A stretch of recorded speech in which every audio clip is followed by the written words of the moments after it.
Buongiorno a tutti, mi chiamo Charlotte e oggi vi parlo di 6 espressioni idiomatiche in italiano che usano le parti del viso. Ok? Il viso, that's your face. There's a couple of other words you might hear which can mean the face. There's la faccia, which is maybe a bit less formal, and then we have il volto, okay, which can mean the face or the identity. It's got a slightly different meaning. But we're going to concentrate on il viso for now. Just be aware that there are other words which can mean the face, which can refer to the human face, okay, but they might also have other meanings. For example, faccia could be like the face of a dice or a box, or like a surface, okay. So the first one I've written up on the board, and it is mettere, which is to put, il naso fuori casa. Mettere il naso fuori casa, to put your nose outside of the house. And just not long before I started doing this video, I realised that there's an equivalent in English that has a few similarities. Mettere means to put something down. To set in English can mean, or to set foot means to put your foot, to place your foot. If you set something down, it can mean to put something down. So it's a similar verb. Set foot is to, and outside, that's the same as fuori. The opposite of fuori is dentro. So it's a preposition, and it can also be an adjective. Okay, we're going to see, I don't think we'll see fuori elsewhere, maybe in some examples. So, mettere il naso, ecco il mio naso là, okay, to set foot outside. Now, I've got an example here. Non ho ancora messo, non ho ancora messo il naso fuori casa. You could say, for example, I haven't yet ventured outside. I haven't set foot outside yet. Non ho ancora messo il naso fuori casa oggi. So you could put like a time sort of temporal marker there. Questa settimana, oggi, since yesterday. You can say those kinds of things. So the past participle is messo. Non ho messo. So from the verb mettere, to put. Just thinking if there are other ways of translating mettere. Yeah, to place or to put. Yeah, so it's similar to set, but to set is not the most common. If you're Italian watching this, to set is not really the most common way of translating the verb mettere. I would translate it as to put, right? But then at the same time, it's not idiomatically correct to say to put foot outside. It's sort of like set with, it's set. Set can also mean fixed. You can leave jelly to set, for example. But that's another thing, that's English. So mettere is normally to put something somewhere. So that one's quite nice, but you can also translate it as to venture. This is a common way. No, I haven't ventured out yet today. I haven't ventured out this week. To venture out or outside. Okay? Out or outside can be translated as fuori or fuori casa if it's specifically outside of your home. Okay, this one might be very familiar. This is basically word for word and equivalent. We'll start off with gli occhi. Gli occhi. So you might remember that from Do you remember that? Testa, spalle, ginocchia, piedi, ginocchia, piedi. Occhi, orecchie, bocca e naso. So, just checking I'm pointing to the right things. Occhi, orecchie, bocca e naso. So, gli occhi. Ho gli occhi blu. Per esempio, io non li ho blu, ma ho gli occhi marrone. Per esempio, ma gli occhi sono the eyes. Eyes. Mine are sort of hazel, actually, I think. Yeah. Gli occhi sono lo specchio. I could go off on a tangent, don't I? I have to check myself sometimes. Gli occhi sono lo specchio. Che cos'è uno specchio? What's a specchio? Well, this might help you out. Dell'anima. Oh, sorry, I didn't realise that. If you hear notifications, that's because I haven't turned them off on my desktop. Gli occhi sono, they are, referring to the eyes, lo specchio. I don't have uno specchio in here. Lo specchio is a mirror or a looking glass, something that you look at yourself in. Okay, so this is a little bit different to the English. They are the mirror of the l'anima, the soul. So in English we would say generally the eyes are the window to the soul, but here we're saying the eyes are the mirror of the soul. So what does that mean? That means si può capire qualcosa di una persona quando si guarda negli occhi. When you look into someone's eyes, you can understand something about that person. Okay, the eyes show you, they can reflect, riflettono qualcosa. So that verb riflettere, to reflect, they reflect something, links to the idea of uno specchio. Uno specchio riflette la luce, etc. Okay? So, mirrors or a looking glass reflects what is there, or it reflects the light. It shows you what there is. So, it's quite appropriate. In English, we use the term the eyes of the window to the soul, as in you look through something, or you look through it. There you go. So rather than looking and seeing something back, we describe it as seeing through something and seeing what's behind it. So slightly different kind of metaphors, but word for word quite similar. So gli occhi and il naso. Let's see if I've got a nice example here. Quite simple. Maria sembra molto triste. Maria seems or looks very sad. Dappertutto gli occhi sono lo specchio dell'anima. After all, the eyes are the window to the soul. So looking into her eyes or looking at someone's eyes, you can see that they're sad.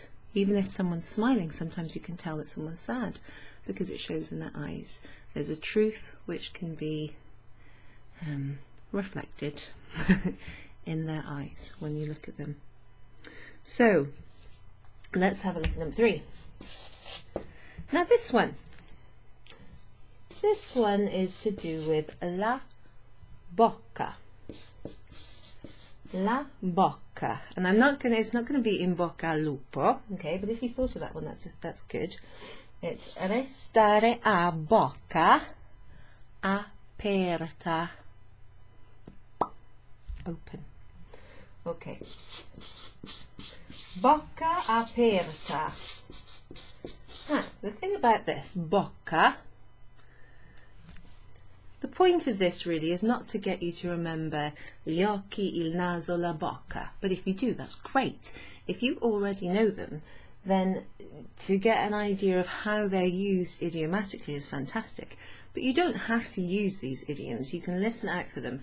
And if you don't think that you'll be able to listen out for or use them, just try and recognise the main verbs in the sentence, or try and focus on other elements of the idiom which might be useful.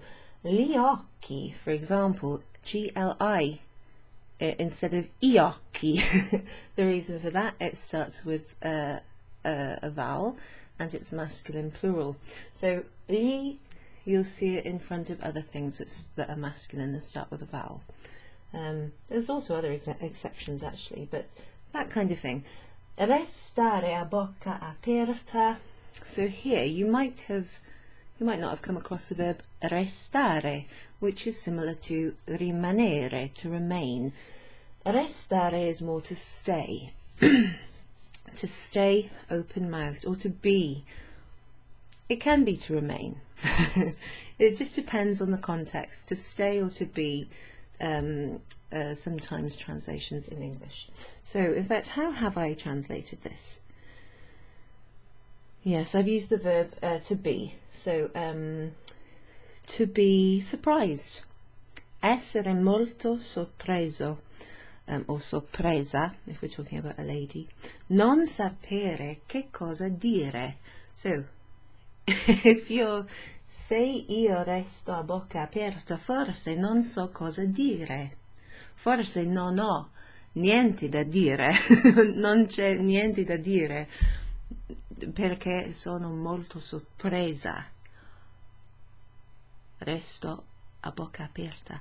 Okay, so you don't have to physically stay open-mouthed, agog, gobsmacked, but there is a sense that when you're surprised by something, you do open your mouth and go.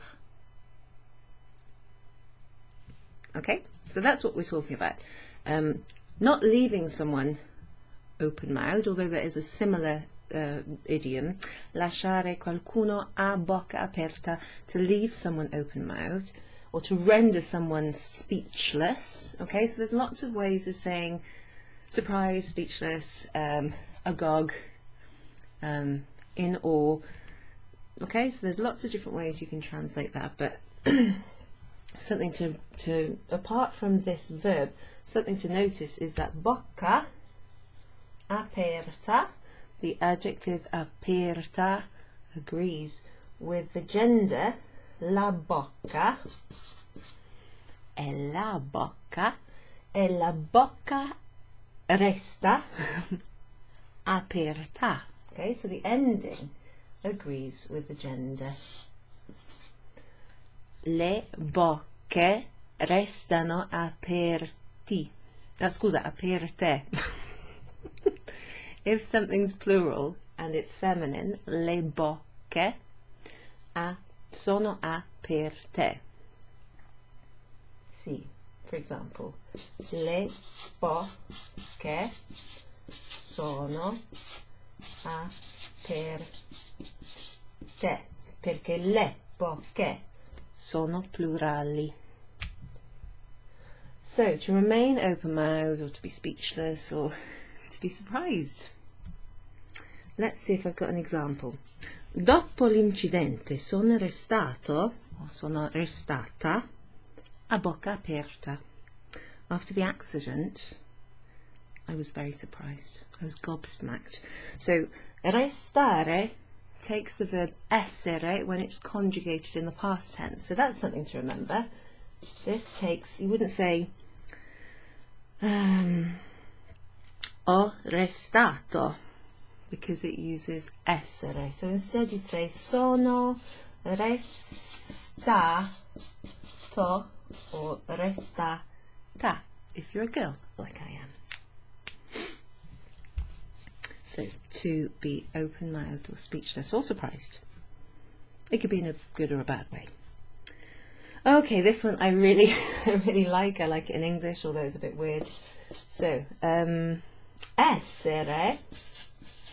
So we've had il naso, gli occhi, la bocca.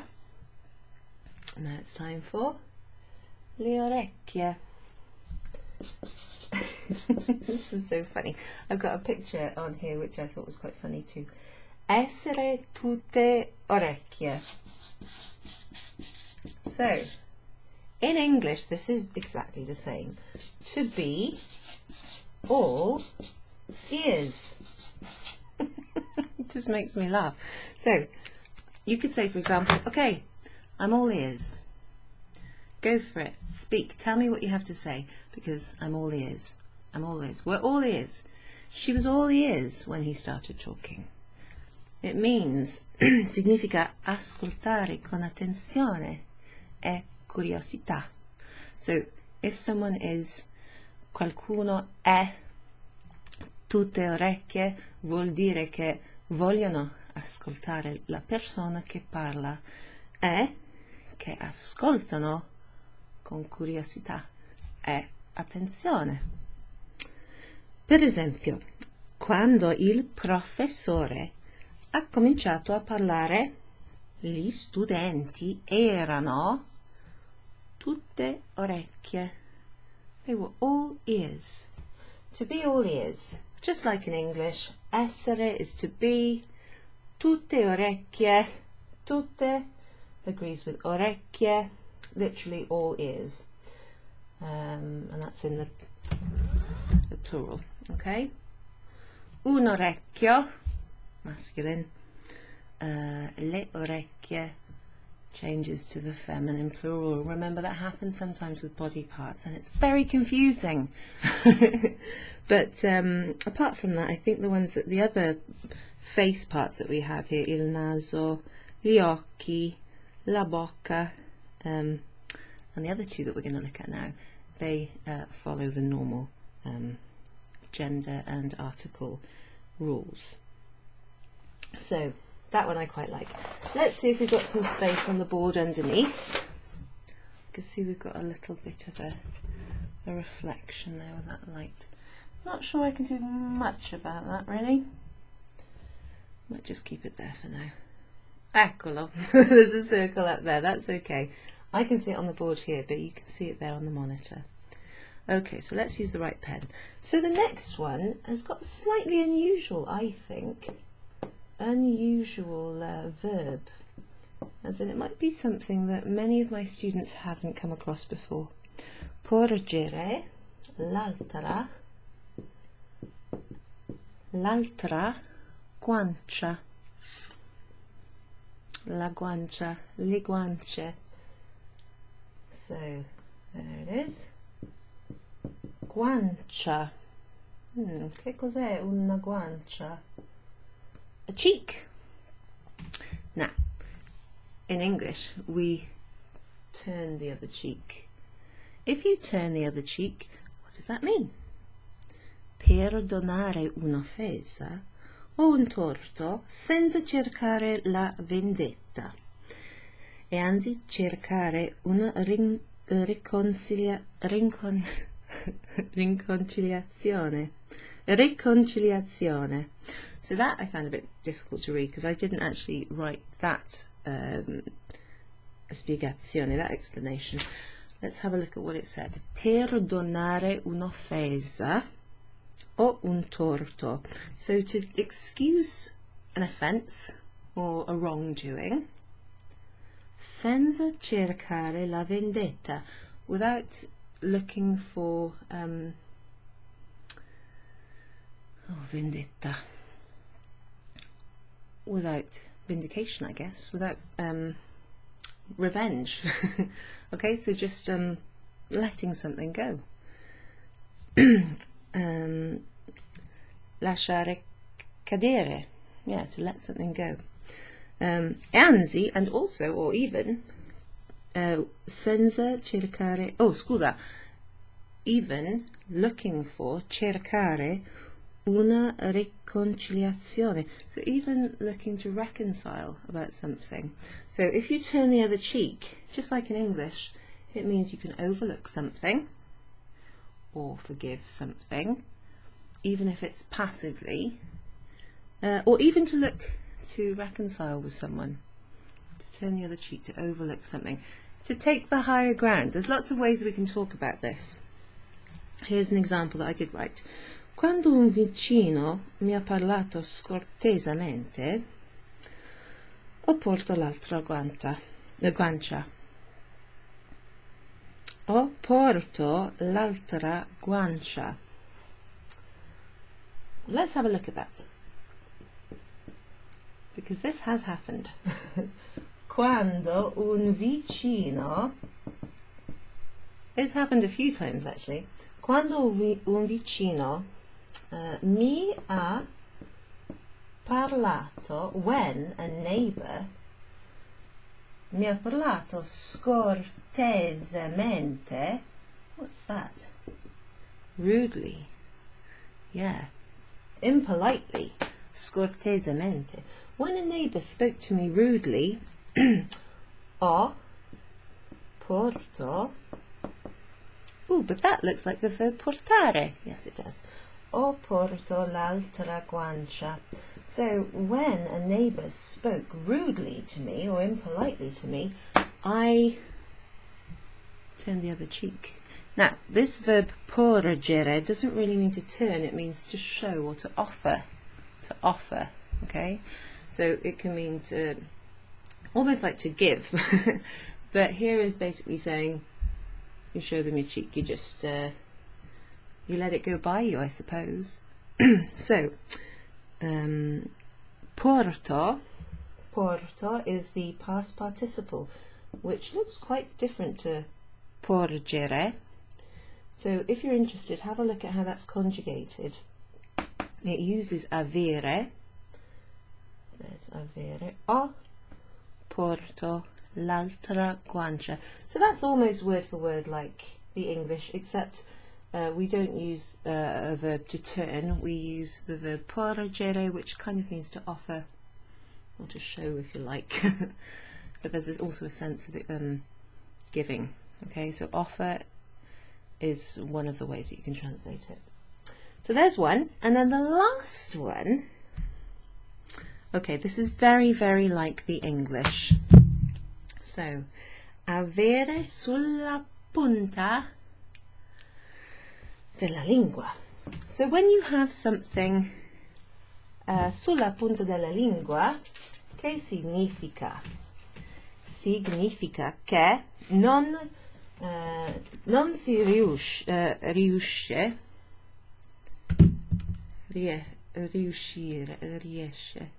Non si riesce. Riesce, scusa, sì, non si riesce a ricordare qualcosa. Something's happening today, isn't it? Something happening. Maybe, just maybe, it's a bit of baby brain, because at the moment sono incinta. And I have noticed that I've been making very strange mistakes. I've been forgetting things, I've been misspeaking, but here I'm struggling to pronounce some simple words or to remember simple conjugations.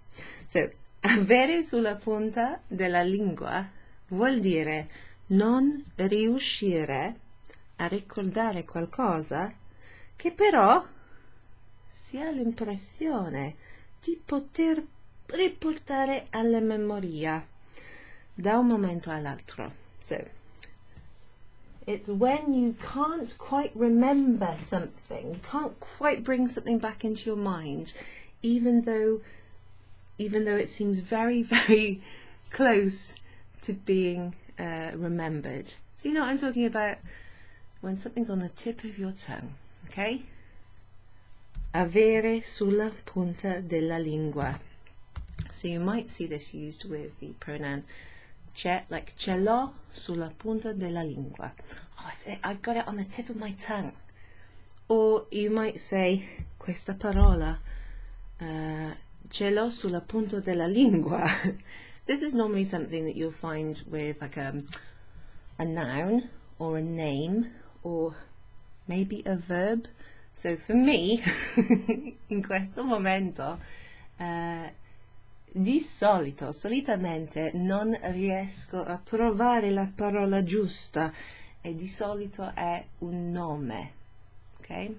Normally if I can't remember the word, if it's just on the tip of my tongue, I can't quite manage to find it, it's a noun, it's the name of an object or a thing, okay? Or maybe someone's name, but normally a noun. So, ce l'ho sulla punta della lingua. Come si chiama? Oh, ce l'ho sulla punta della lingua. Okay, like that. So, what's it called? Oh, I've got it on the tip of my tongue.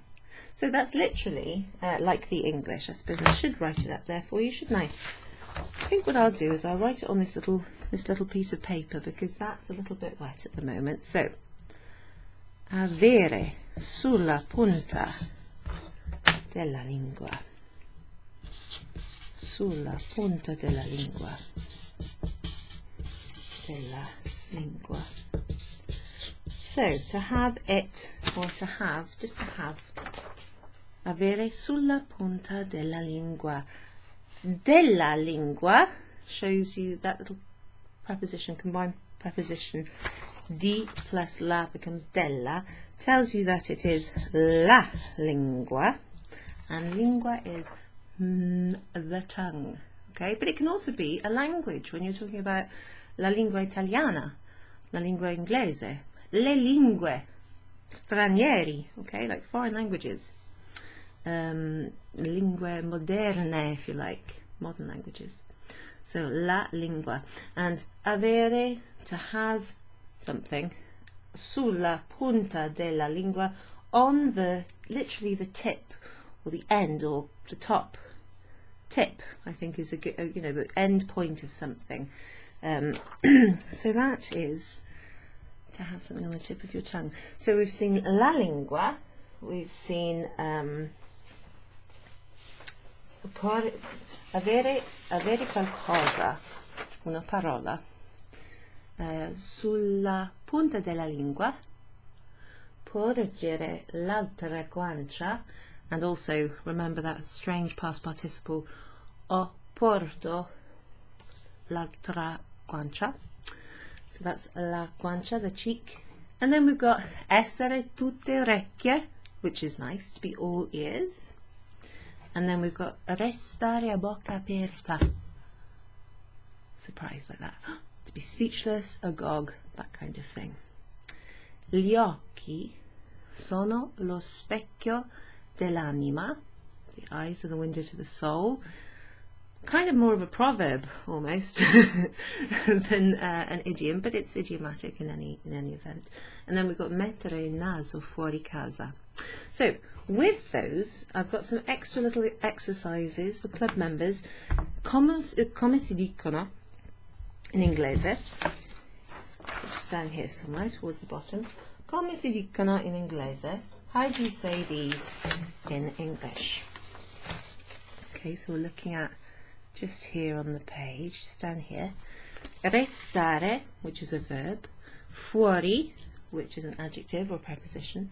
Riuscire a fare qualcosa. Now, this was from when I was saying non riuscire a ricordare qualcosa. So when you can't quite manage to remember, okay, riuscire is to manage to do something. La punta, just mentioned that, in avere sulla punta della lingua. Lo specchio, che cos'è uno specchio? Gli occhi sono lo specchio dell'anima. Bit different in Italian to English. And then we've got cercare. So where was cercare in this? Okay, so this is the one, porgere l'altra guancia. So I was saying that in the explanation or description of what that means, another way of putting it, cercare una riconciliazione. So part of forgiving or allowing an offence, or something wrong that someone's done to you, might even be turning the other cheek, might even involve trying to reconcile with them. Cercare una riconciliazione. So to look for. So cercare is a useful verb, and it's not followed by the preposition per. If you're looking for something, gli occhiali, per esempio, I don't have any here, but I'm often looking for my glasses. Cerco gli occhiali. You just say I'm looking at. Cerco is to look for or to search for something. So you don't say cerco per gli occhiali. You just say cerco gli occhiali. Dove sono? Sto cercando. Anyway, so I hope that's useful. At the bottom of this handout you'll find a link to some other face related I think maybe most of them are about le orecchie, to do with ears, or they might be to do with, no, it's le orecchie. So the link will take you to other idiomatic phrases where you can do some reading, and there's some little exercises where you can test your comprehension of the idioms. I thought that was quite useful. And of course, if you've got any questions, you just come back to me and ask. Lasciateli sotto il video, ok? Ok, grazie mille. Se hai bisogno di me, sono tutte orecchie. I'm all ears if you need me, ok? Ciao ciao, grazie mille e alla prossima volta.